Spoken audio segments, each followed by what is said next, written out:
ఐటెక్స్ లో గద్దర్ అవార్డుల కార్యక్రమం అట్టహాసంగా ప్రారంభమైంది. ఈ కార్యక్రమానికి ప్రత్యేక అతిథిగా హాజరైన ఉప ముఖ్యమంత్రి భట్టి విక్రమార్క, మంత్రి జూపల్లి కృష్ణారావు, ఎఫ్డీసీ చైర్మన్ దిల్ రాజు జ్యోతి ప్రజ్వలన చేసి కార్యక్రమాన్ని ప్రారంభించారు. ఇప్పటికే ఆయా విభాగాల్లో విజేతలను ప్రకటించిన తెలుగు సంవత్సరాది తొలి రోజైన ఉగాది పండుగ సందర్భంగా పురస్కారాలను ప్రదానం చేయాలని నిర్ణయించిన విషయం తెలిసిందే. ఇప్పటికే ఆయా విభాగాల్లో విజేతలను ప్రకటించిన తెలుగు సంవత్సరాది తొలి రోజైన ఉగాది పండుగ సందర్భంగా పురస్కారాలను ప్రదానం చేయాలని నిర్ణయించిన విషయం తెలిసిందే.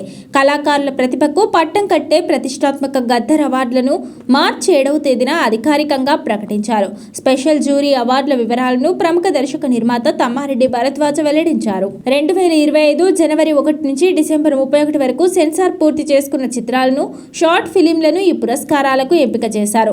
తెలుగు చిత్రసీమకు అందించిన సేవలకు గాను మెగాస్టార్ చిరంజీవి ఎన్టీఆర్ జాతీయ పురస్కారం అందుకోనున్నారు. విలక్షణ నటుడు కమల్ హాసన్ కు పైడి జయరాజ్ అవార్డు, సినీ నటి జయసుధకు ఏఎన్ఆర్ పురస్కారం, ప్రముఖ నిర్మాత అశ్విని దత్ కి నాగిరెడ్డి చక్రపాణి అవార్డు, గేయ రచయిత సుద్దాల అశోక్ తేజకు సీనారి అవార్డు దక్కాయి. ఫీచర్ ఫిల్మ్ విభాగంలో రాజు వెడ్స్ రాంబాయ్ ఉత్తమ చిత్రంగా నిలువగా, నాగ చైతన్య, రష్మిక మందన్న ఉత్తమ నటీనటులుగా ఎంపికయ్యారు. ఉత్తమ చిత్రం రాజు వెడ్స్ రాంబాయి, ఉత్తమ ద్వితీయ చిత్రం దండోరా, ఉత్తమ తృతీయ చిత్రం the great pre wedding show, ఉత్తమ నటుడు నాగ చైతన్య తండేల్, ఉత్తమ నటి రష్మిక, ఉత్తమ దర్శకురాలు సాయిలు, ఉత్తమ ప్రజాదరణ చిత్రం సంక్రాంతికి వస్తున్నాం, ఉత్తమ సహాయ నటుడు శివాజీ, ఉత్తమ సహాయ నటి భూమిక, ఉత్తమ సంగీత దర్శకుడు మార్క్ రాబిన్, ఉత్తమ గాయకుడు అనురాగ్ కులకర్ణి, ఉత్తమ గాయని సాహితీ, ఉత్తమ బాల నటుడు master Rohan, national integration film Thandel, సామాజిక స్పృహ కలిగిన చిత్రం కోర్ట్,